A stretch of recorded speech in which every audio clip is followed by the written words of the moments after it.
Hi P6. For today's talking and listening activity, I would like you to recite a Scots poem.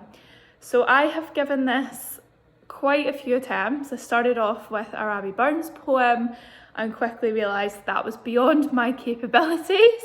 I did promise that I would give it a go myself today, so I'm going to read a Scots poem for you. I am doing my best, which is all I ever expect from you, but I will warn you that the way that my words sound, it just doesn't sound quite right, but we'll give it a go. So this poem is called Mince and Tatties by J.K. Annand. I dinna like your tatties put on my plate of mince, for when I tak my dinner I eat them both at once. So mash and mix the tatties with mince into the mashing, and sick a tasty dinner will I be voted smashing. So as you can see, I gave that a good go. The important thing to remember when you're reciting a poem is you say the name of the poem and the author of the poem before you start, and that you need to make sure you know what all the words in the poem mean, so that way you can put the right emphasis on it. If I tried to read that like it was a spooky poem, it wouldn't really match with the meaning. If I tried to read it like it was really, really serious, it wouldn't. So obviously that's quite humorous, quite light-hearted, so I tried to read it in that way. To give you an example of what this looks like with a Scots poem that is slightly better than mine, I have got a video for you. Now this video is of somebody you know. I'll tell you who it is after you finish watching it. It might be a few years ago, see if you can work out who it is, but it's a fabulous rendition of the poem A Dog, a Dog. Found me. Okay. A Dog by J.K. Annand. Hey Daddy, what do you get as a dog? A big brown Alsatian, or a wee white pug, or a skinny wee terrier, or a big fat collie? Oh Daddy, get us a dog, will he? What? And whose dog will it be when it dirties the flower peas in the carpet and messes the stair? It's me and your mammy who'll be taking for a mug. I'll wait out and play. You're no needing a dog. Oh, but Daddy, they're giving them away down there at the RSPCA. You'll get one for nothing, so you will. Oh, Daddy, get us a dog, will he? Down there in the RSPCA. Think I've not got nothing else to do but get you a dog that I'll have to mind. You're not needing a dog, you're only blind. Oh, but Daddy, they're there for guarding the house.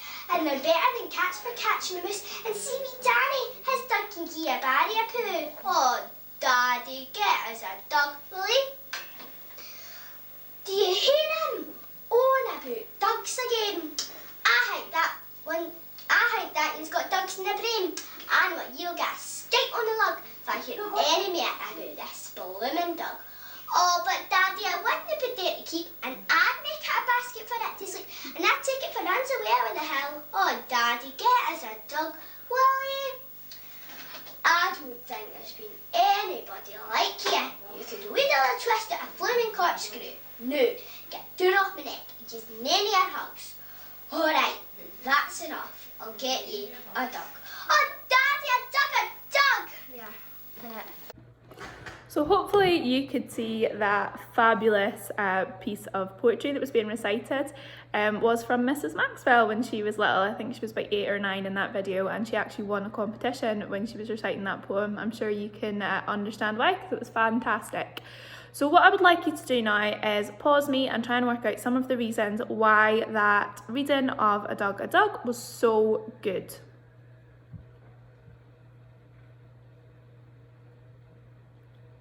So some of the things that are really important when you're reading poetry is to use lots of expression. Now we talk about this when we're reading, making sure that our tone is appropriate for what we are saying. You'll also see that Mrs. Maxwell used the punctuation that was in the poem and the breaks in each line to take her pauses, so it broke it up into parts really well. And she was also able to use kind of different tones and voices for the child and the father kind of character in the poem. It's also important that you are confident, you come across confident. You could see she was looking at the camera. I would say that was, also very sassy, her body language. Nothing has changed, very sassy.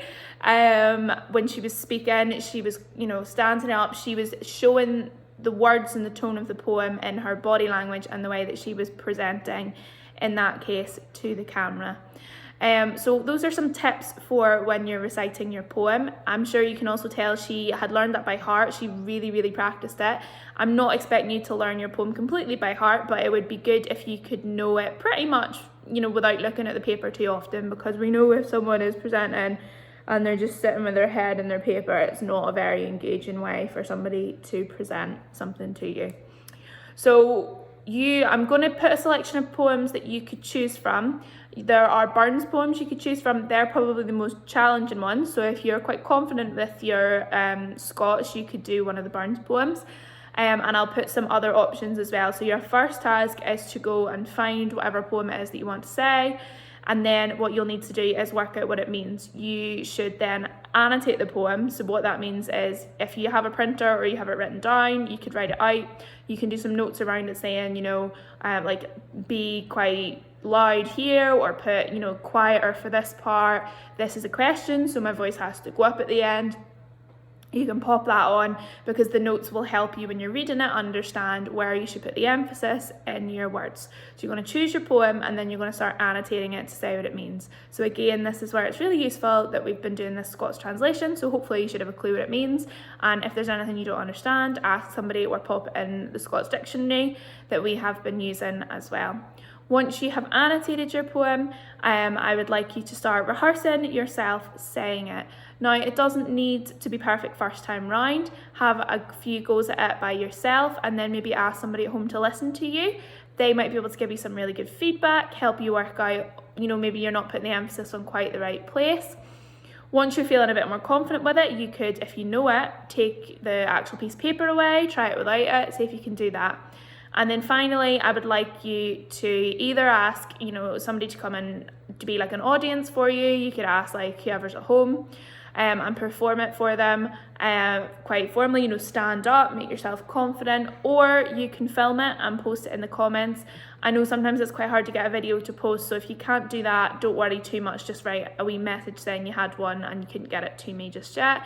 And then finally on Monday, because it is Burns Day, I thought we could do our live, and we will do our live of people who would like to perform their Scots poems, and we'll have a bit of a poetry recital on Teams if you would like to join us and perform your poem then. So that is your talking and listening for today. I am looking forward to hearing all of your Scots poems. I am sure all of you will do a much better job than my attempt, but hopefully it won't be too tricky for you.